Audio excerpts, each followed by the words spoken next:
Hello everybody, this is your science worksheet of chapter number 6 tissues.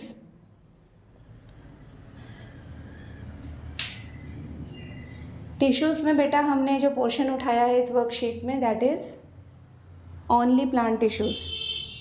जो आपको animal tissues की video है वो बाद में मिलेगी। प्लांट टिश्यूज़ को बहुत अच्छे से कवर किया हुआ है, एक एक क्वेश्चन उसका।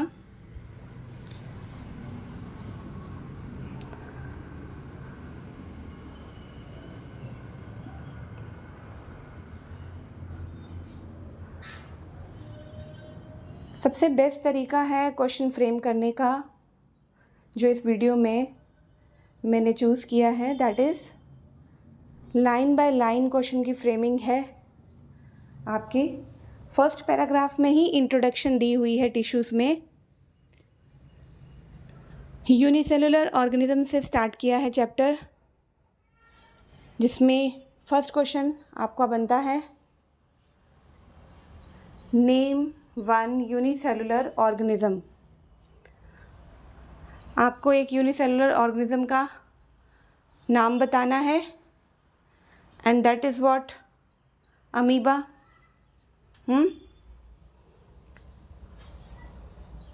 Question number 2, what are unicellular organisms.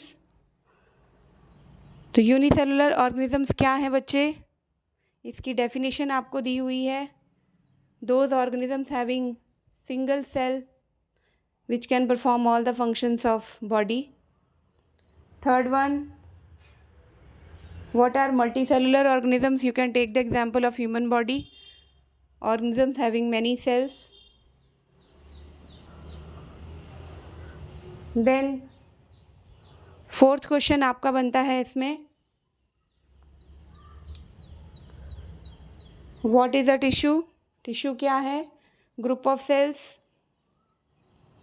cluster of cells which perform a particular specific function, work together,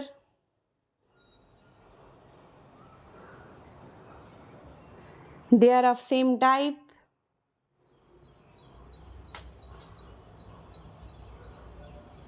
तो आपने कुछ नाम देने हैं उनके। ब्लड टिश्यू है, बोन है, मसल है, नर्व है। These are the examples of tissues. Question number 5, what are the noticeable differences between plants and animals. Plants और एनिमल्स के बीच में आपको एनसीईआरटी के फर्स्ट पेज में जहाँ आपका चैप्टर स्टार्ट हो रहा है वहाँ पे कुछ डिफरेंसेस दिए हुए हैं। ये वर्ड भी मेंशन है वहाँ पे, नोटिसिएबल डिफरेंसेस, जो आपने क्लास 8th में भी किए थे। आप अच्छे से ऑब्जर्व कर सकते हो उनको प्लांट्स और एनिमल्स में। अगर टिश्यूज़ करके भी आता है ये क्वेश्चन तो आपको अटेम्प्ट करना है। जैसे प्लांट्स मूव नहीं कर सकते, एनिमल मूव कर सकते हैं। प्लांट्स की एनर्जी डिमांड्स कम होती है as compare to animals. Pattern of growth different है प्लांट्स में, एनिमल्स में भी डिफरेंट है। तो इस तरह से आपने वो डिफरेंसेस वहाँ से लर्न करने हैं, उठा के लिखने हैं इस आंसर में। नेक्स्ट क्वेश्चन मैंने इसी पैराग्राफ में से उठाया है क्योंकि एग्जाम्स में बहुत बार पूछा गया है। दैट इज़ व्हाट, कि आपको पैटर्न ऑफ ग्रोथ से क्या लगता है, क्या मीनिंग है इसका टर्म का, एक्सप्लेन करना है। What do you mean by pattern of growth. Plants में और एनिमल्स में कैसे डिफ़र करती है। प्लांट्स में जो पैटर्न है, ढंग है ग्रोथ का, वो किस तरह का होता है। कहीं पे भी लीव्स होती है ना, लेकिन हमारी बॉडी में ऐसा तो नहीं है कि कहीं पर भी फिंगर्स हो, हमारे फेस पे फिंगर हो, स्टमक पे फिंगर हो, नहीं। एनिमल्स में यूनिफॉर्म होता है, पैटर्न स्पेसिफिक होता है। आप देख लो अपनी फिंगर्स का शेप साइज़ देख लो, नोज़, आईज, ईयर्स देख लो, एक यूनिफॉर्म पैटर्न है सभी में, सारे ह्यूमन बींग्स में। लेकिन प्लांट्स में ऐसा नहीं है, ठीक है। उनका जो पैटर्न ऑफ ग्रोथ है वो यूनिफॉर्म नहीं है।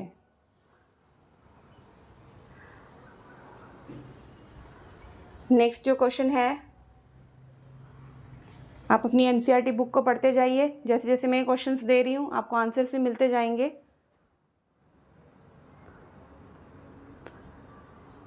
What is the utility of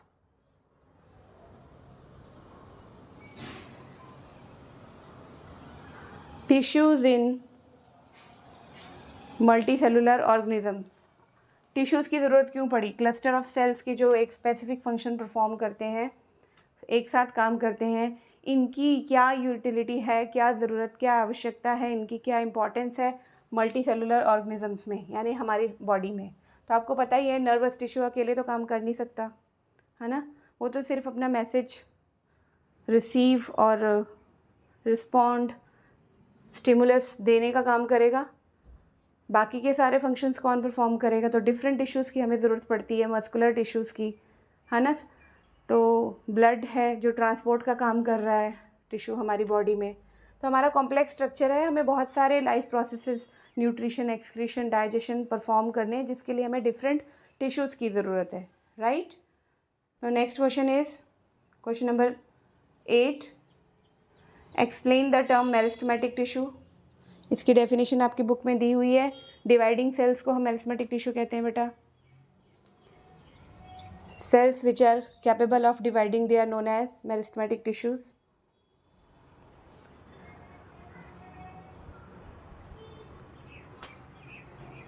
अगर ग्रोथ है प्लांट में तो that is just because of different types of meristematic tissues, because they have capability to grow, to divide. अब नेक्स्ट क्वेश्चन में मैंने आपसे ये पूछा है, on what factor, on what basis meristematic tissues are classified. हम क्लासिफिकेशन करते हैं ना, किस बेस पे की हुई है हमने मेरिस्टेमेटिक टिश्यू की, आप पढ़ोगे, आपकी बुक में लिखा हुआ है, डिपेंडिंग अपॉन देयर लोकेशन, ठीक है, कहाँ कहाँ वो प्रेजेंट है उसी को लेकर बेस हमने बना दिया अलग अलग टाइप का मेरिस्टम, जैसे apical, lateral, intercalary meristem, according to their positions, according to their locations. Next में मैंने आपको जो आपकी बुक में फर्स्ट डायग्राम दिया है टिश्यूज़ का, जिसकी जो हेडिंग है location of meristematic tissue in different parts of the plant body. इसका डायग्राम बहुत इंपॉर्टेंट है, एग्जाम में पहले भी बहुत बार पूछा गया है और आपको इसकी प्रैक्टिस करनी है। तो एक ये लेके चलो आपकी टॉप पर टिप्स पे, आपको एपिकल मेरिस्टम बनाना है जो लेंथ इंक्रीज करता है। फिर जहाँ पे आपकी इंटरनोड्स हैं, नोड्स अराइज हुई हैं, वहाँ पर इंटरकैलरी है, और जो गर्थ है स्टेम की वहाँ पर आपका लेटरल मेरिस्टम है। तो अच्छे से ड्रॉ करना आना चाहिए आपको। Next is what is the function and location of different types of meristematic tissues. Again थोड़ा मिलता जुलता है डायग्राम से। यहाँ मैंने आपको मेरिस्टम के नाम दे दिए हैं, आपको सिर्फ उसकी लोकेशन बतानी है, प्लांट में कहाँ पर है और उसका स्पेसिफिक फंक्शन बताना है। इसको मैंने डिफरेंट पार्ट्स में डिवाइड कर दिया। जैसे सबसे पहले मैं एपिकल मेरिस्टम लिखा है मैंने कि एपिकल मेरिस्टम की लोकेशन कहाँ पर है, टिप्स पे होती है बेटा, रूट्स और शूट सिस्टम के टिप पे, स्टेम के टिप पे और रूट के टिप पे। और उसका फंक्शन क्या है, to increase the length, to increase the height of the plant. Then intercalary meristem, ये इंटरनोड्स में प्रेजेंट होता है। और last one is lateral meristem, इसकी लोकेशन कहाँ पर है बेटा, स्टेम के गर्थ में। जो विड्थ बढ़ती है, स्टेम का जो ब्रेथ है वो बढ़ेगी, ठीक है, ड्यू टू दिस मेरिस्टम। तो इस वर्कशीट में मैं साथ साथ में, आप इस वर्कशीट को देखने के स्क्रीनशॉट्स प्लीज़ मत लीजिएगा, क्योंकि आपको बहुत ज़्यादा हेल्प होने वाली है अगर आप वीडियो सुनते हो तो, क्योंकि मैं हिंट्स भी देती जा रही हूँ आपको आंसर्स के। आपके लिए आंसर फाइंड आउट करना बहुत ज़्यादा ईजी हो जाएगा। और अगर आपने चैप्टर को अच्छे से पढ़ा हुआ है तो आपको ज़रूरत ही नहीं है बुक में जाने की, आपको मेरी हिंट से ही आंसर पता चल जाएगा। 9 क्वेश्चन नंबर 12 भी मैंने आपको दे दिया। एक्सप्लेन करना था वहाँ आपको मेरिस्मेटिक सेल के स्ट्रक्चर को, जो आपके 3rd पेज में इस चैप्टर के दिया हुआ है बहुत अच्छे से, जहाँ स्ट्रक्चर मेरिस्मेटिक टिश्यू का बता रहा है कि साइटोप्लाज्म भी होता है उसमें, सेलुलोज वॉल्स भी होती हैं लेकिन वैक्यूल्स नहीं होते, न्यूक्लियस भी होता है मेरिस्मेटिक सेल में लेकिन वैक्यूल्स नहीं होते, है ना। वो क्वेश्चन नंबर 12 का आंसर हो गया आपका। अब नेक्स्ट करेंगे हम क्वेश्चन नंबर 13। ये एमसीक्यू की फॉर्म में दे रही हूँ, बहुत बार एग्जाम में पूछा जा सकता है, पहले भी ये क्वेश्चन आ चुका है कई बार। आप हमेशा अपने दिमाग में बिठा लो एक बात कि मेरिस्मेटिक सेल्स में वैक्यूल्स प्रेजेंट नहीं होते, ठीक है। मैं आपको यहाँ पे अलग अलग ऑप्शंस दे रही हूँ जिनमें से राइट आंसर क्या है, वैक्यूल्स। तो ये एक ऐसी वर्कशीट है जिसके सॉल्यूशन ओरली आपको मिलते जा रहे हैं और क्वेश्चंस मैंने फ्रेम किए हैं, आपको करने की ज़रूरत नहीं है, बिल्कुल line to line NCERT book. जब आप कोई हेल्प बुक उठाते हो ना बेटा, तो वहाँ पर अगर आप चैप्टर नहीं पढ़ते हो तो आपको चीज़ों को अपनी रिटेंशन पार में ऐड करना बहुत ज़्यादा मुश्किल हो जाता है, आप उनको रिकॉल नहीं कर सकते क्योंकि आपको बेस कहीं से भी उठा के क्वेश्चन दे दिया होता है वहाँ पे, और कुछ छूट जाए तो वो एक इनसिक्योरिटी, एक रिस्क होता है एग्जामिनेशन के लिए। बेस्ट तरीका है बुक को रीड करो बार बार और उसके हर वर्ड लिंक्ड स्टडी पे जाओ और एक्स्ट्रा क्वेश्चंस बनाओ। नेक्स्ट है बेटा question number 14। What is differentiation? Differentiation क्या है, ये प्रोसेस क्या है? It is a process in which the cell become mature, it loses the power of dividing and it performs a specific function, it has a specific location and it leads to, what is its significance? It leads to the formation of permanent tissue. Very simple. अब तक जो हमारा tissue meristematic था, dividing था, differentiation के process के बाद अब इसमें कैपेसिटी नहीं रही डिवाइड होने की, तो ये क्या बन गया, permanent tissue. Next question, how many types of permanent tissues are present in plant body? How many type बतानी है, 1 2 3। तो there are 2 types. How many types? 2 types, simple permanent tissue and complex permanent tissue. तो permanent tissue भी 2 types के आ गए हमारे पास। अगर same type के सेल्स हैं तो वो सिंपल परमानेंट टिश्यू है, और डिफरेंट टाइप के सेल्स हैं तो वो कॉम्प्लेक्स परमानेंट टिश्यू है। अब आप देखिए नेक्स्ट क्वेश्चन है आपका question number 16। Sorry for the inconvenience बेटा।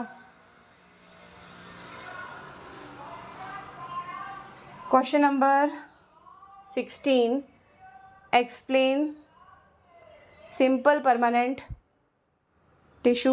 आपको एक्सप्लेन करना है सिंपल परमानेंट टिश्यू को। सिंपल परमानेंट टिश्यू क्या है बच्चे, ध्यान से सुनेंगे। सिंपल परमानेंट टिश्यू वो है जिसमें सेम टाइप के सेल्स मिलकर ये टिश्यू बनाते हैं, ठीक है। जैसे पेरेन्काइमा है, तो पेरेन्काइमा में अगर स्टोर फूड हो रहा है तो वो सिंपल पेरेन्काइमा है, और मैक्सिमम जितना भी एरिया है प्लांट का, जैसे हमारी स्किन होती है ना, वैसे हर जगह पेरेन्काइमा प्रेजेंट है। अगर ये क्लोरोफिल है इसमें तो इसको क्लोरेन्काइमा बोलेंगे, अगर इसमें गैप्स हैं फ्लोटिंग एक्वेटिक प्लांट्स में तो इसको एरेन्काइमा बोलेंगे। फिर आपका आ जाता है दूसरे टाइप का कॉलनकाइमा, जो फ्लेक्सिबिलिटी देता है प्लांट्स को, ठीक है। देन स्क्लेरेन्काइमा जो मोस्टली डेड सेल से बना होता है, हार्ड और स्टिफनेस देता है प्लांट को, जैसे कोकोनट की हस्क में होता है। ये डेड सेल्स होते हैं, ऑलमोस्ट सारे सेल कैसे होते हैं स्क्लेरेन्काइमा के, dead cells. No next is question number 17, define epidermis. आपको एपिडर्मिस की डेफिनेशन देनी है। यहाँ पे एपिडर्मिस क्या होता है, ये वो लेयर है बेटा, आउटर मोस्ट लेयर है प्लांट की, जो उसको प्रोटेक्ट करती है। इसका इम्पॉर्टेंस आपकी बुक में बहुत अच्छे से एक्सप्लेन किया गया है। डेजर्ट प्लांट्स में एपिडर्मल लेयर वैक्सी कोटिंग सिक्रीट करती है, ठीक है, ताकि उसमें से ट्रांसपिरेशन के प्रोसेस से स्टोमेटा से पानी लूज़ ना हो सके। आगे ही वहाँ पे स्कैर्सिटी होती है वाटर की डेजर्ट प्लांट्स को। तो किस तरह से जो एपिडर्मल लेयर है वो सेव करती है, बाकी बैक्टीरिया फंजाई के अटैक से बचाती है। ठीक है, और एपिडर्मल जो है वो फ्लैट सेल्स होते हैं, इसमें प्रोटेक्शन करती है ये प्लांट की। Next is name complex permanent tissue. Complex permanent tissue के आपके नाम बताने हैं आपने इस क्वेश्चन में। तो मैं आपको बता दूँ, वस्कुलर बंडल्स जो प्लांट में होते हैं, जाइलम एंड फ्लोएम, इन दोनों को हम क्या बोलते हैं? Complex permanent tissue. क्यों बोलते हैं कॉम्प्लेक्स? क्योंकि डिफरेंट टाइप्स ऑफ सेल्स को मिलकर ये बने होते हैं। अब तक हमने बात की ना सेम टाइप ऑफ सेल्स की सिंपल परमानेंट टिश्यू में, ये डिफरेंट टाइप्स के सेल से बने होते हैं। जैसे जाइलम में ट्रैकीड्स, वेसल्स, है ना, जाइलम पेरेन्काइमा, जाइलम फाइबर्स होते हैं। फ्लोएम में आपके और दूसरे टाइप्स के होते हैं cells, sieve cell, sieve tubes, phloem fibres, phloem parenchyma, है ना। तो इस टाइप से आपको बताने हैं वहाँ पे। Next question, what does xylem consist of, बता दिया मैंने आपको। What are the different types of cells present in phloem, ये भी बता दिया मैंने।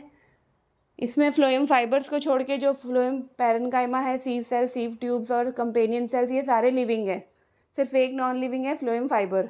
और जाइलम में सारे नॉन लिविंग हैं, जाइलम में सिर्फ एक जाइलम पेरेन्काइमा ही लिविंग है। बहुत अच्छे से वर्कशीट आपकी हो रही है। आप प्लीज़ वीडियो को ध्यान से सुनिएगा और मैक्सिमम इसको शेयर करो, so that 9th class student they take as much as benefit of it. Okay,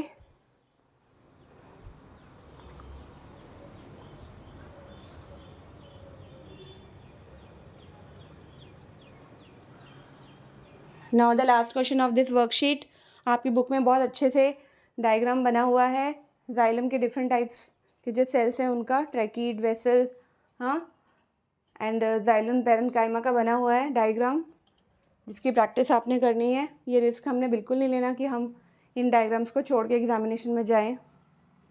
ठीक है, और इसके साथ साथ फ्लोएम का जो कंप्लीट स्ट्रक्चर है वो भी बना हुआ है, डिफरेंट टाइप के सेल्स आपको नज़र आ रहे हैं उसमें। तो ये डायग्राम आपने ड्रॉ करना है बच्चे। देखो 2 डायग्राम्स मैंने बताया आपको। पहला, main location of meristematic tissue in plant body, जिसमें apical meristem, intercalary meristem और लेटरल मेरिस्टम की लोकेशन आपने शो करनी है ड्रॉ करके। Always use pencil for diagrams. देखो बेटा, हम छोटी छोटी चीज़ों को इग्नोर करते हैं, लेकिन हमें कभी भी नहीं करनी चाहिए वो। अगर हम पेन से डायग्राम बना रहे हैं तो ये बहुत बड़ा लूज़ पॉइंट है।